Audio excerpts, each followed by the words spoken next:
Welcome to our tech check for tonight. It's our Checkity check. We named this one the Didactic Livestream because it's kind of meta. We're going to kind of live stream about live streaming, which is the purpose here today. But first of all, of course, we need to check all of our tech for tomorrow's show to make sure we have everything in the right place. So let's kind of run through our inputs here. Why don't we take a look at our Mac here and just switch over to that, see how that's looking.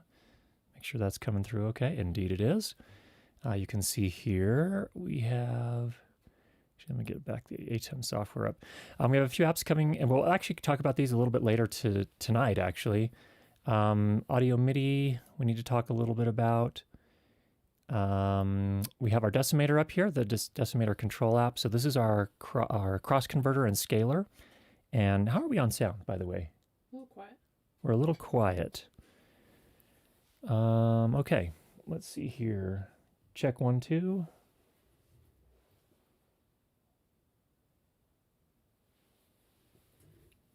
Does that give us any more? No, that's still a little quiet here. I think what we need to do, come back in here. This was all kind of cranked up. How are we now? Is that a little better? Mm-hmm. Okay. All right. Good. That's what we do these for. Let us know if you're out in the chat, if you're watching, does this sound okay? Just want to make sure we're not clipping. We're very clean on the meters here. You can see here we're peaking around, just maybe a little bit, maybe like around -9 is about where we're coming out. What does it show on those meters there? About the same. About the same, okay. So we should be clean out on the stream as well. All right, let's go ahead and switch over to the keynote, which is actually not a keynote tonight. It's actually the control app for the mixer. So this is the SQ, well, what do they call this? I think they call it the, what do they call it? They call it the SQ mix pad is what they call it. So you can see here we have 3 microphones, and let's check yours. Okay, you're live. Excellent. I can hear myself. Okay. Test, test, test. Let's check your levels here. We sounding good? No clipping? I'm not going to sing. I'm just going to talk. I neglected again to bring the rhyming dictionary. I'm sorry. Okay. I think you're still a little quiet, but sounding pretty good. Okay. All right. You're muted now. All right. Good there. Let's check our other mic. Let's actually go back to the main cam here. All right, I have muted this mic, the SR314. I'm now on the MV7, or is that coming through okay? Mm-hmm. How about levels? It seems like maybe we need a little bit more gain there, right? Yeah. Okay, it is after all a Shure MV7. That seems like it's a little better now. Checking 1, 2, 3, checkity check.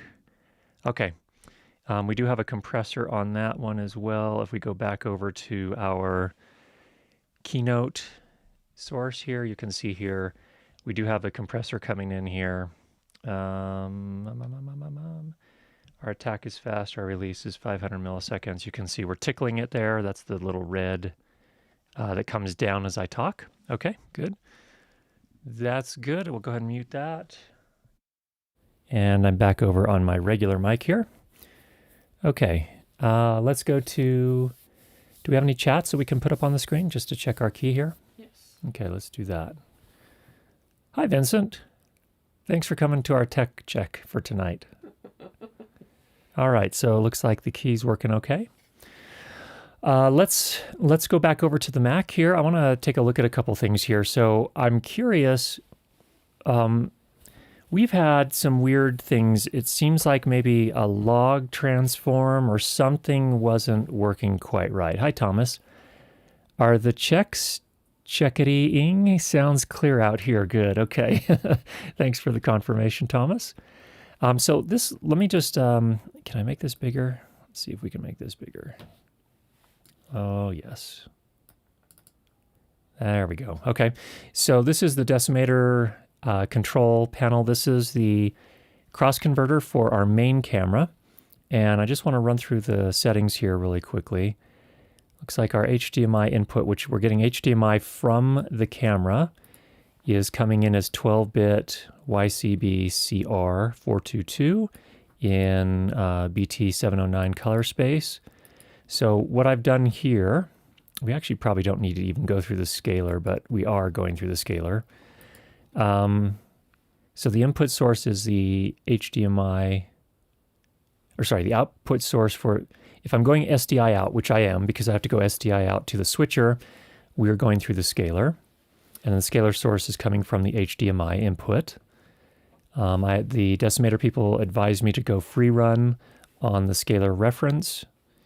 And that was about it for here.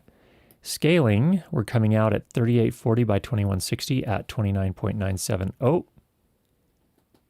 why did it just change?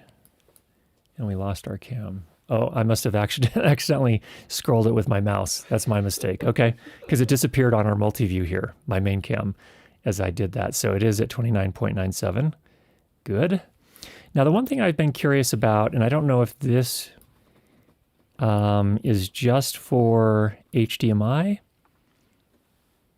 but it was set to limited output. And when I did some testing earlier this week, that was what was kind of giving us that kind of strange log-like look on our live streams the last few weeks. I don't know if it also is carrying out to SDI. So I've changed it from video limited range to full range. We're actually coming out YCBCR, as you can see here from the scaler.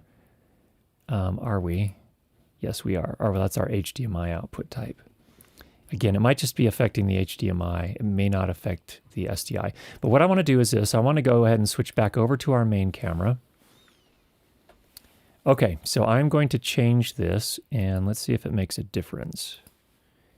Nope, doesn't look like it does for SDI. Let me do this. The SDI output color space for 6G, 12G, I'm going to change to 2020 instead of 709. Ooh, did you notice the difference there? It was subtle. Yeah, no, I wasn't looking. Okay, watching the main camera. Uh-huh. It's a color shift almost. Yeah, interesting. But I think we're coming in 709, so we want to stay on 709. Yeah. All right. The SDI input, or the HDMI input is 709 for both 12G and 6G. That's correct. Okay, I think we're good here. I think everything is all right. So I think we're good on that front. All right. I wanted to talk about this, and we may actually do this on the live stream tomorrow as well. Let me just see if I can make this big. Yeah, it goes big, but nothing scales here. I don't know if there's a way to make the view change here. We can enter full screen. Oh, we can zoom. For what that does. Not quite. Oh, that was interesting. You see move to Curtis's iPad. Interesting. Okay. Preferences. Okay, anyway. So I wanted to, I don't have it set up right now, so we're going to have to set that up. First, we just violated the cardinal rule of a check, as we should have had a mix pre already set up here. Some people have been having trouble getting their mix pre to work with their computer as an audio interface. And on a Mac, there are some settings in the audio MIDI settings that you may need to change. I think some people, normally if you just plug it in, it usually works. But I think some things got muddled up on a couple people's computers, so I just need to show them what settings to change here. And basically what we're looking at is we just need to set the sample rate and choose the number of inputs and outputs is basically what it comes down to. So my voice is sounding a little gravelly because it is gravelly. Yeah, please drink water. Everybody in the chat also drink water. All right, we want to do something else here. Let's go ahead and switch over to the chat computer. Okay, and then go to the I'm From app. Okay. Then go up to, there's a menu. Stream, chat. I think it's either the chat or the stream menu, one of the two. We need to tell it what the URL is for this live stream. Okay, now I need to go back to Chrome and get the URL for the live stream.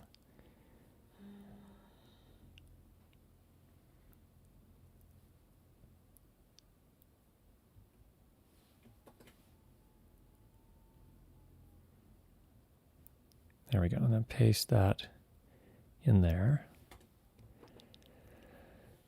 Okay, and then close that window, and then go back up to that menu, and there's a start, I believe. Oh, shoot, what does it say? Incorrect or inactive YouTube video ID or invalid Google API _key. Okay, click OK.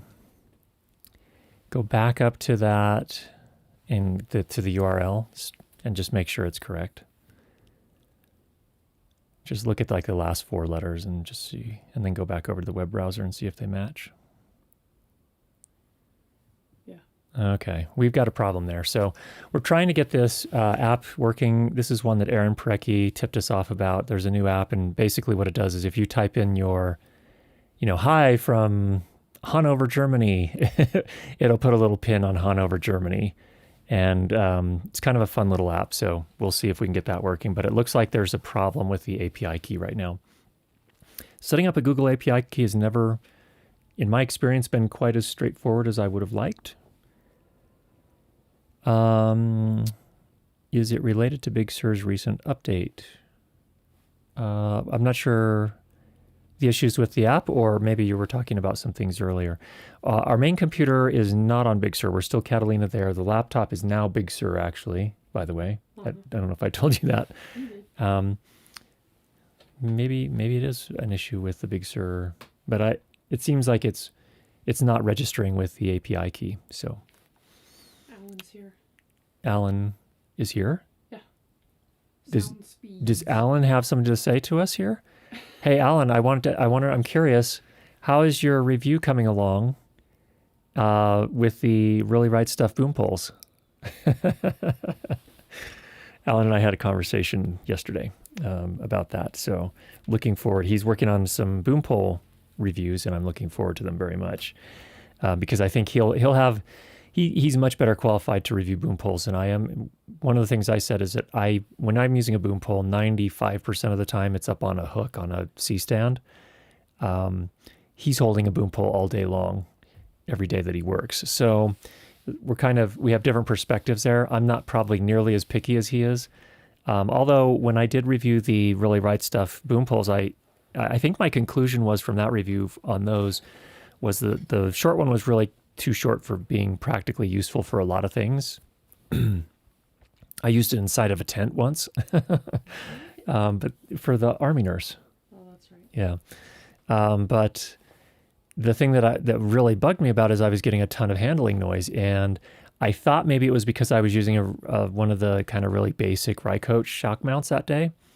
It's actually the kind that has the 2 lyres and then a single kind of bed for the microphone, and it doesn't it seems like it's really kind of made for a more heavy microphone, and I was just using a Sennheiser MKH8050, which is just a really small, very lightweight microphone, and I was getting a ton of handling noise, and so I just figured it was a shock mount. Well, sounds like it might not just be the shock mount, so and I had to return it. I only got to use it on that one project, so I didn't get a chance to do more testing with it. So, all right. Is anyone seeing or hearing anything that doesn't seem right? Are we clipping? Are we too quiet? Is the video looking strange? We do have another microphone set up here that we tested earlier because we will have a guest tomorrow on the live stream. We're not going to reveal who that is. It's not really a surprise. There's only 3 of us in this house. And what have we got in the chat? Anything fun going on in there? Yes. Okay, what have we got? Tape decks. Tape decks? Vincent, when are you going to come on and talk to us about tape decks? He asked if I still wanted one, and I said I have one. Well, she has a cassette tape deck, Yeah. so like a consumer grade, Yeah, like a cassette deck. not the big. Not a tape Didactic. Well, Vincent has fancy reel-to-reel Yeah, that's cool. cool stuff.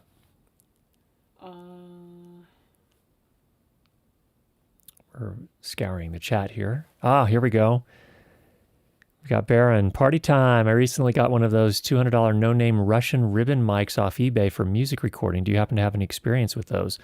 I don't have a no-name one. I have a Golden Age Project R1 Active Mark III, I think it's called, or Mark II. So it's about a $250 ribbon mic. First ribbon mic I have, sounds beautiful, noise floors through the roof. Great microphone aside from the noise floor. I don't know what your experience has been like, Baron. I'm curious what yours has been like so far. So love to hear how things are going with that. All right. We've got the control panel here again. Emma's getting used to it. Yeah. Everything okay on that? Yeah. Okay. A nice panel of buttons. Nice buttons on the panel. Okay. What else can we tell you about our live stream setup tonight? We don't have the overhead camera. We'll set that up if we need to. If anyone asks a question where we need to demo something, but for right now, I didn't want to set it up because when the guest comes in, it's going to be kind of crowded. So I'm going to need to move over a little bit, something like this, and then our guest will be sitting here, or actually, I'll probably sit here and the guest will sit here. But we can pull that in if we need to. We do have a couple microphones we're going to give away tomorrow that are not getting a lot of use here at their home, so they need to go to a new home. They are the Rode NTG2 shotgun microphone. And it's in pretty good condition. I took good care of it. You can battery power it with a AA battery if you need to, although the output impedance changes a little bit. It sounds just a tiny bit different when you do that, which is interesting. So there's that. And then we have an Electro Voice, actually, is our other microphone. This one is sadly not getting a lot of use either, so it needs to go to a new home. This is an RE50L. I believe this is about a $270 microphone. I think $270. It's an interview microphone, omnidirectional, dynamic. So pretty cool mic. And it works the way it rejects all the ambient noise. When I used it at NAB, I used it a couple of years, I think, at NAB as an interview mic there. Is that it's dynamic. So basically you can hold it between the two of you, and you don't have to move it a whole lot like you would like a cardioid. You'd need to do something more like this with an Omni. You can just kind of, it's a little more forgiving and a little less, taxing to do this kind of thing. And it's an Electro Voice, and it sounds pretty decent. You do need a preamp with a good bit of gain, though. You're not going to want to put this on a consumer or low-end prosumer kind of preamp, so you're going to need something that can push a little harder. We took our 633 when we used the sound devices. So those are coming up for tomorrow. Any questions in the chat that we need to answer? We do have no social distancing. You'll spread the Rona. The guest is going to be someone that lives in the same house that we have been in the same bubble. So while we're not social distancing, we are sharing the same bubble, so we should be okay. Thank you for your concern, Alan. Appreciate that. 3:20 a.m. here in the UK. Oh my goodness. You need to go to bed. You need to go to bed so you can go to the real live stream. Yeah, this is not the real one. This is just a check. We're glad to have you here, and I hope you are able to sleep some before we see you next time. Do you know anything about the Mi Pro Lav mics? I don't. That name is vaguely familiar to me. I think we reviewed some back in the day. Mi Pro? Yeah. I don't know. Let's take a look. I don't remember those. Alan says, gotcha. Mi Pro. Okay, you want to go to the Mac here. Let's take a look at this. Whoops. Okay, Mi Pro. Looks like they have some wireless systems, PAs, personal PAs, portable PAs, 2.4 gigahertz systems, and in-ear monitoring systems, both ISM and UHF, wireless ENG systems. Do they have microphones? Lavaliers, let's take a look. These are not looking familiar to me, to be honest. Okay, so it looks like they are 4-pin mini XLR, so those are going to be wired more likely, it sounds like, for their systems, is my guess. They have a variety of options. They have unidirectional. They have two, which I assume, yeah, both are cardioids. And then they have two omnis. This one is ideal for theater, broadcasting, video, film, house of worship, educational, general purpose. Looks like that's the same. This one is excellent speech reproduction in houses of worship, education, corporate AV, presentation, and broadcast applications. I've always struggled with cardioid lavaliers. They're really hard to get positioned right. I don't know, Alan, what's your thought on that? Do you guys ever use cardioid lavaliers? I would generally probably look at using those if you're in a really noisy space. But they're pitching them for use in house of worship, education, corporate AV, and broadcast. Interesting. No experience with those, but I'm curious about them. I wonder where you purchase them. Let's take a look.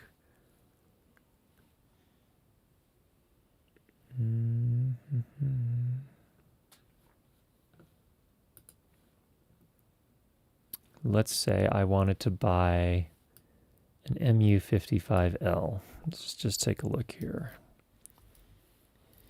Mi Pro MU55L. $59. Pretty inexpensive.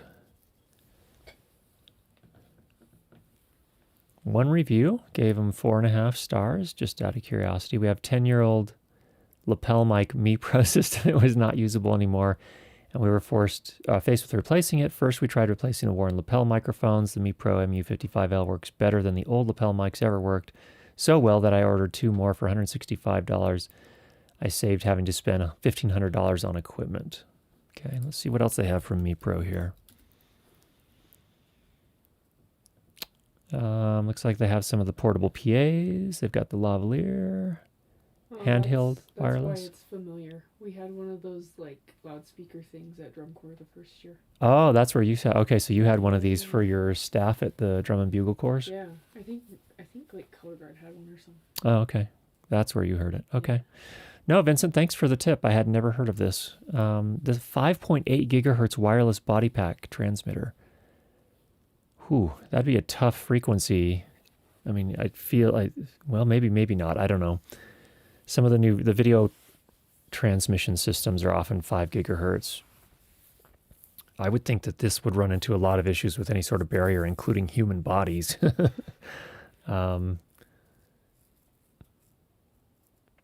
Cool. Okay. Well, I'll take a look into those sometime. Look interesting. Thanks for that. Back to anything else going on in the chat there? Thanks for the tip, Vincent. What mix assist will you use tonight? Well, when we bring our guest in tomorrow, I have not set up Mix Assist actually, because I'm using, so as far as mixers, if we switch over to the Keynote, I'm using this SQ5, and we actually do have a, let me just choose this here. We do have an automatic mic mixer. Let me just see if I can find it here. This is it right here. So inputs, I have to, whoops, let's see here. I have never used this on this, okay, so let's choose, oh, I see, you drag them down. Okay. This one's interesting because what you can do is you can actually tell it which frequencies to use. So you can apply a high pass and a low pass filter and kind of tighten that up if you need to, so that it's really looking for voice. Let's see how it's doing here. So let me come back to processing. Let me unmute these. Okay, you want to take your mic? Yeah. All right, let's go back to the automatic mic mixer. So Go ahead and talk into yours, Emma. Check, check, check. We coming through all right? Yeah, but it doesn't appear. There may be some other things I need to do.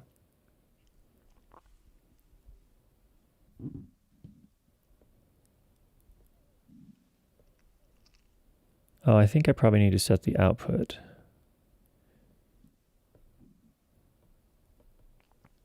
And how do I do that?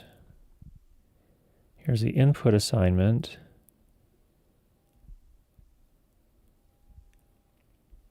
I don't have this set up, so I'm not going to waste your time trying to do this, but we may look at setting that up because that would be really useful actually. So let's go ahead and come back. I'll go ahead and mute those for now. I assume that I need to set up some additional things to get that working. So, but that, to answer your question, if that's probably what we'll use there.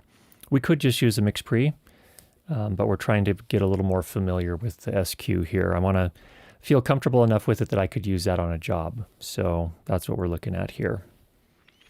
All right. Anything else in the chat there for us, Emma? Mm-hmm. Okay. What batteries make the mic sound good? In reference to the road. For the giveaway. Oh, well, so you can, the microphone, of course, as a condenser microphone needs power. So you can either put a AA battery in there, or you can phantom power it from the preamp that you're plugged into. It generally seems to sound a whole lot better when you plug it into a preamp and apply phantom power. So the difference isn't huge, don't get me wrong, but it does change the output impedance just a little bit. The output impedance goes up when you're using a AA battery as opposed to phantom powering. And so it does change the character of the sound just a tiny bit, not a lot. So if you want the best of sound, then you would probably want a phantom power from the preamp that you're using. Hope that makes sense. Okay.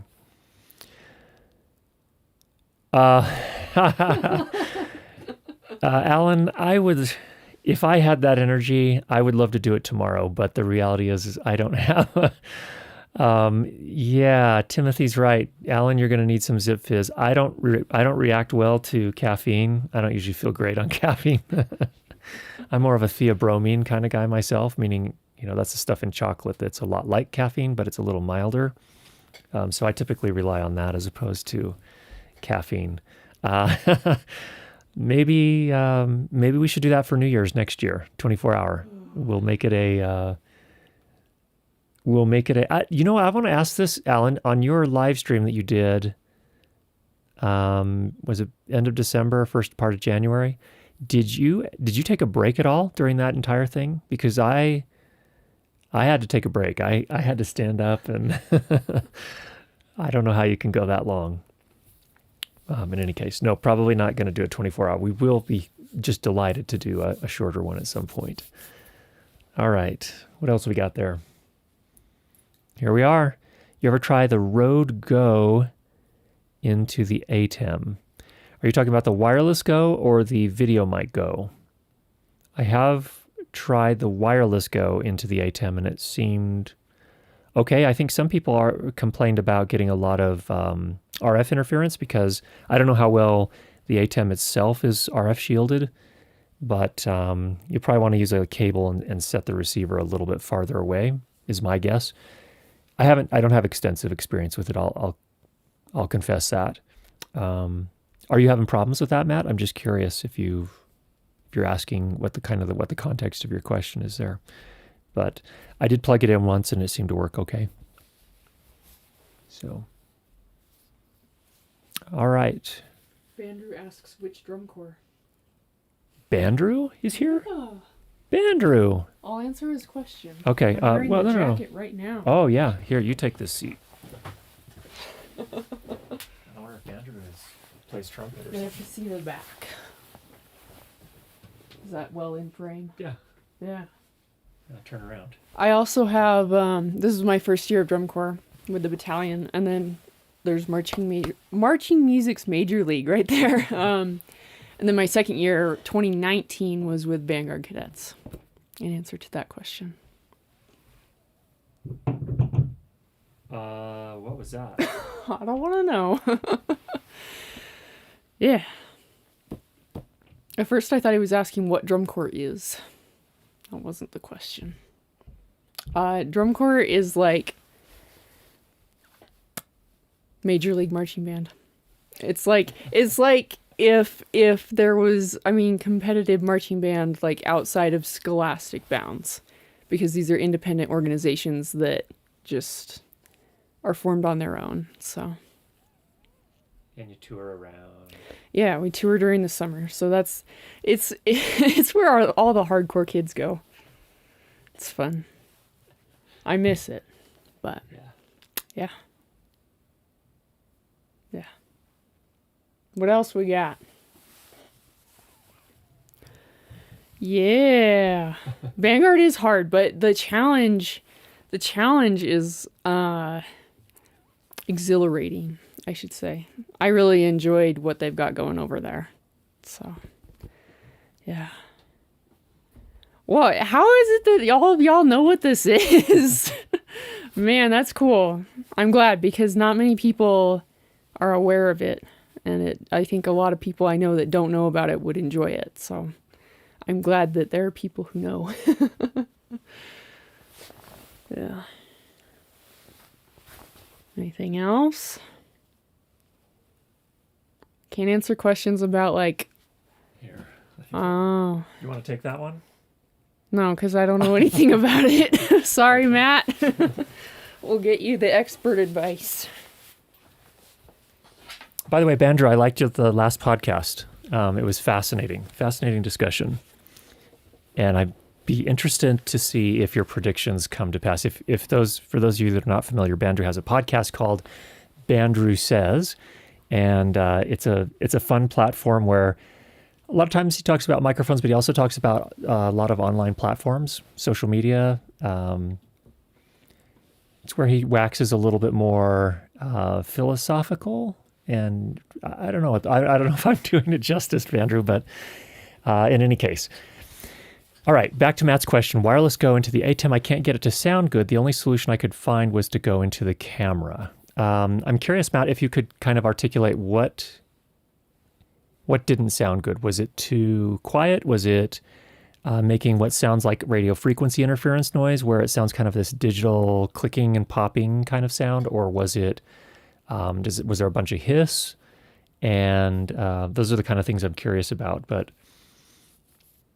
I think tuning the output level on that is going to be one of the things you'll have to look at. So you probably want to set the ATEM's input to mic level and then tune the output on the receiver, because you want those meters about at the same place on the receiver and in the ATEM software control. So those are the things that I would look at. And then if you could articulate a little bit more what kind of issues you're running into, that'd be cool. All right.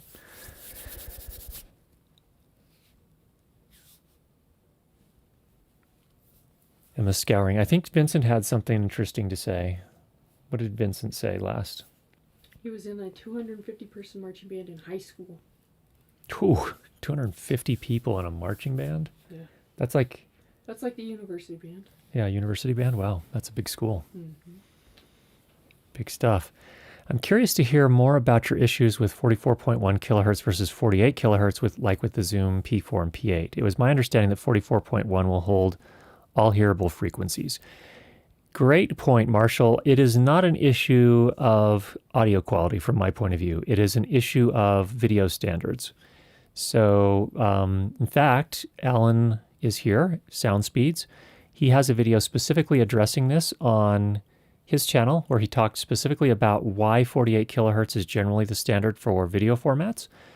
And it has to do in part with the frame rates that they've used traditionally. So it has nothing to do with sound quality. It has everything to do with video standards. So here's the problem. If you have say for example, a P4 or a P8, and you are someone that a TV station wants to bring you on for an interview and you want to use that as your audio interface, for them, they are required to broadcast with certain standards, both on the video and the audio front. And in most cases, it's going to require 48 kilohertz sample rates. So could they adapt? Yeah, they could probably take your stream over, however they're bringing you into the station over the internet, and then resample up to 48 kilohertz, but it's just not ideal. If you could just send it in 48 kilohertz, that would solve a lot of problems and result in a cleaner, cleaner overall audio quality at that point. Now, when you do that resampling, things can get funny. I mean, there are good resamplers out there, but there are also really bad resamplers out there. So I would prefer to stay away from resampling if you can. So from my point of view, there's not a lot of reason why a product that is developed in 2020 or 2021 shouldn't be able to handle 48 kilohertz. So that's my main issue. It's not, again, not an audio quality issue. Not directly an audio quality issue, I should say. So, and it's a fine question. Yes. Back to Matt's question. Matt has more details for us.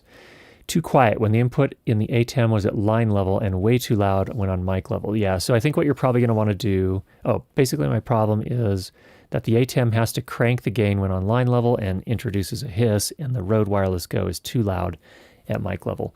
I'm curious, Matt, if you also decreased or set the receiver to its lowest output setting on the receiver, and then set it to mic level on the ATEM, and then you could use the trim, in the setting in the ATEM software control to kind of fine tune it. That's how I did it. That might be worth a try. If we hook directly into any of the cameras and let the audio go through HDMI, it solves the problem. Or that, yeah, and that solves any sort of sync issues as well. So that's not a bad solution. In fact, probably preferred. It's probably how I would do it, rather than go into the inputs here. At least my Panasonic GH5 and GH5S seems to have a better input, cleaner input than what's on the ATEM. So that's probably how I would do it as well. Cool. Okay, UK media. The last recording I made of a musician, I used too much reverb in post, I feel. I've since purchased the MixPre Musician plugin. Do you have a course particularly in the Air versus reverb? Question mark? Oh, air versus reverb. Okay, yeah. No, I don't. I think so. Those are two different things. So air is typically when an air plugin typically will boost some of the high frequencies in a variety of different ways. They sometimes use harmonics and other things like that to kind of maybe saturate some of the higher frequencies a little bit. Whereas a reverb is kind of trying to mimic that actual effect that occurs in real live spaces when sound bounces off of hard surfaces in a space. And so that's the difference between those two. But what I say is use your ears. It's always about using your ears when it comes to applying those kind of plugins. Any kind of plugin or any kind of processing, you're using your ears. And if you are stumped, if you've applied a plugin, you're like, ooh, that sounds pretty good. And then you're like, or does it? Best thing you can do is set it down, walk away for at least 15 minutes, come back and listen to it again with it on and with it off. And that will, over time, you'll start to gain some things. Another thing you can do too that's really helpful is play some other music of recordings that you know well, and you know what they sound like, and you respect them. You consider them good recordings. Listen to those, and then quickly switch back over to yours and see how it sounds in comparison. It's really getting that contrast that helps you develop your ear over time. That's what I've found. Does that make sense? I wasn't listening. Emma was zoned out over here. So she didn't hear anything I said. I'm done with that question. Okay. You have a request for tutorials on dialogue editing in Cubase 3 mobile. Bring it up. Please upload some tutorials for editing a dialogue and sound for short film in Cubase 3 mobile app. QBasic 3? I'm guessing it's just Cubase. I don't know. Well, my phone's over there right now. It's playing the intro and outro music. Can you do a search for that app? I haven't heard of that app. So I can't help you yet because I've never heard of that app.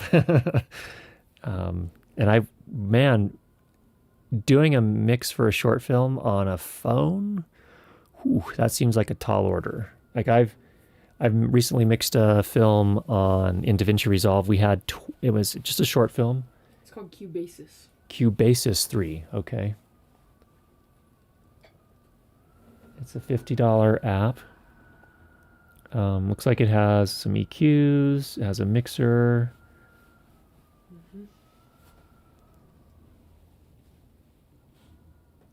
How do you get is it made for film mixing? It's like GarageBand. It's GarageBand, so it's basically a DAW. Mm-hmm. And you can get multiple tracks in there? Mm-hmm. You can? Well, obviously it had that mixer with multiple channels, so yeah, I don't know. We'll take a look at it. I can't promise any tutorials soon, but I can definitely take a look at it. Thanks for the request. I'd never heard of it. Learning new stuff tonight.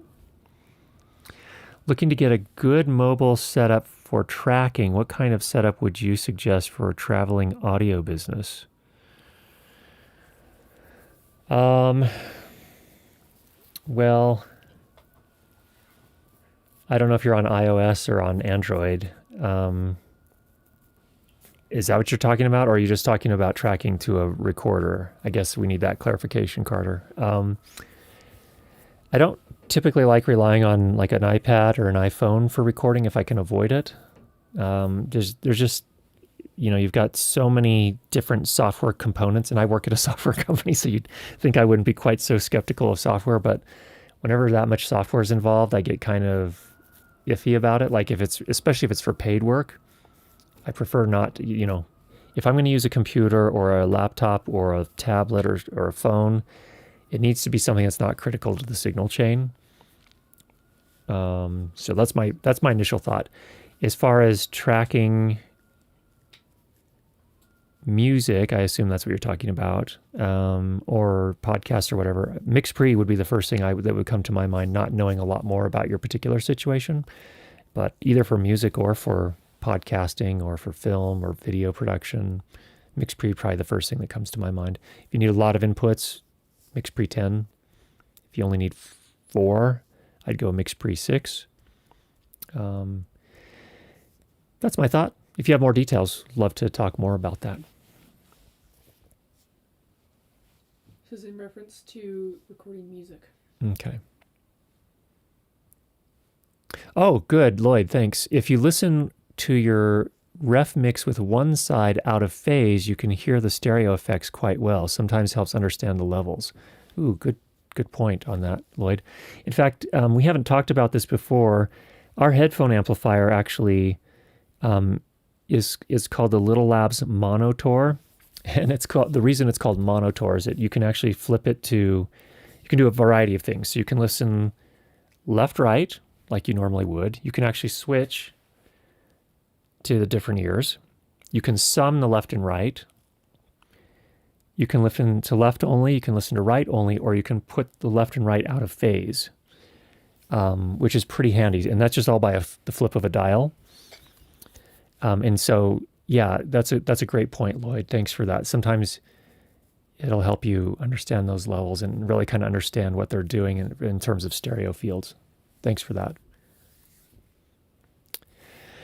So you're tracking to a recorder. Okay, I've got enough gear to record that I use from home, looking for a device ideally without using my DAW and some good soundproofing to take with me.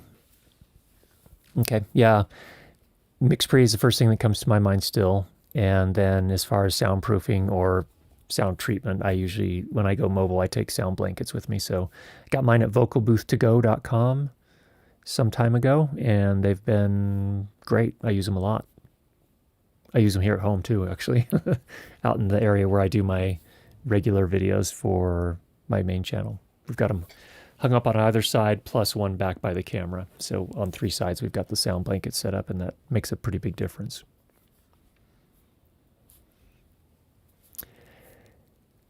How to achieve a film dialogue tone in mobile. Please say some ideas for good quality sound. EQ is your friend. You can do a lot with EQ. Compression can help too. If you need something that sounds a little beefier, you can definitely do some EQ. There's a lot more sophisticated things you can do as well. I mean, when you hear Han Solo in a Star Wars movie, like The Force Awakens, when he comes into the Millennium Falcon for the first, back into the Millennium Falcon with Chewbacca, and he says, "Chewie, we're home." If you watch that in the trailer, they've done a lot of processing on that. And so obviously I think they've done some EQ. I think they've definitely done some compression. They've probably applied some other things too. They may have used something, you can use some things like Soothe 2 is another thing, which is basically a dynamic EQ. They've probably added some saturation as well. I don't know about mobile, but those are the kinds of plugins that you would typically use to really get that. I mean, basically it sounds like this really stylized studio recording for a movie. So I think they really played with that one for the trailer, because they really wanted to, they wanted to evoke this emotion of, whoa, here's Han Solo after 40 years or whatever, 50 years. And he and Chewie are back home on the Millennium Falcon. So those are the thoughts. I don't know if that Cubasis has, I'm sure it has EQ. It looked like there was an EQ for sure. I'm guessing there's a compressor. Once you get to the other things, like when you dynamic EQ and saturation, they're probably less likely to have that kind of thing. But maybe they have a vocal processor of some sort where you could play with that and get some of those effects. So those are some thoughts there. I've watched your channel before and saw your blanket setup. How would you suggest registering my business without a physical location? Would a P.O. box work? This is a big barrier for me.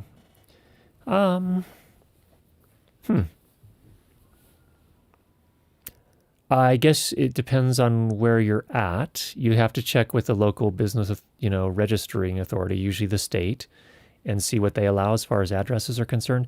There are services out there. So, for example, if you're setting up a limited liability company, there are services out there where you can hire them, and then they have a physical address, and you use that as the physical address for your limited liability company. And the reason that people do that, small businesses typically do that, is that they don't, usually if they're operating out of their home, for example, they don't have someone at home. And kind of part of the idea with a limited liability company is you have to have a physical location where something can be delivered, like in terms of legal documents. So that's something to look into. I don't know what those companies are called, but if you just do a search for limited liability company or LLC, I think they call them LLC agents. So you might want to look into that. For indoor booming, do you think the AKG C1000S hypercardioid can be used? Not familiar with that one. Let's take a look. AKG, what an interesting microphone company that is. I don't understand exactly what's happened to them, but I think they were sold to, they might have been one of the companies that was sold to Harman, and they've just basically, it seems like, been gutted. Like all the engineers have gone to other companies in Austria. So I don't know what's going on there. I haven't looked into it. Okay, so the AKG C1000S, it will go over to the Mac if you would, please, Emma. So that's a small diaphragm, condenser microphone, hypercardioid adapter, presence boost adapter. So it looks like maybe it's a multi-pattern, 80 hertz high pass, and battery operation. I've never used it. Runs on 2 AA batteries for up to 120 hours for mobile ENG applications. Cardioid pattern can be quickly switched to hyper.